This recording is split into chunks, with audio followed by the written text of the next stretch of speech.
Wnaethon ni wneud gwaith ymchwil yn lleol gyda gwahanol grwpiau o bobl sydd yn defnyddio gwahanol apiau fel Headspace ac Mae gofyn iddyn nhw os byddech chi ar dewis i ddefnyddio un yn Gymraeg yn hytrach na Saesneg a fyddech chi'n dewis yr un Cymraeg dros yr un Saesneg a nath rhyw 90% ohonyn nhw weid bydden nhw'n dewis yr un Cymraeg. Dyma'r ap cyntaf Cymraeg gyda sesiynau myfyrio trwy gyfrwng y Gymraeg. Does dim byd arall yn bodoli cyn yr un yma, felly bydd hwnna'n gret i Gymru. So mae'r ap ar gyfer pobl sydd allan camu ar y siwrne o ddod i'n nabod i hunain, chydig bach yn well ac yn ddyfnach.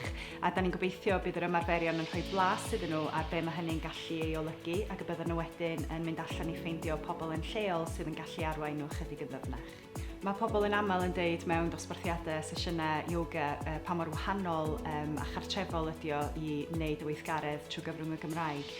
Ac hefyd mae peth ymchwil yn dangos fod yr ymenydd yn ymateb yn wahanol pan mae rhywun yn siarad efo chi yn eich mamiaith.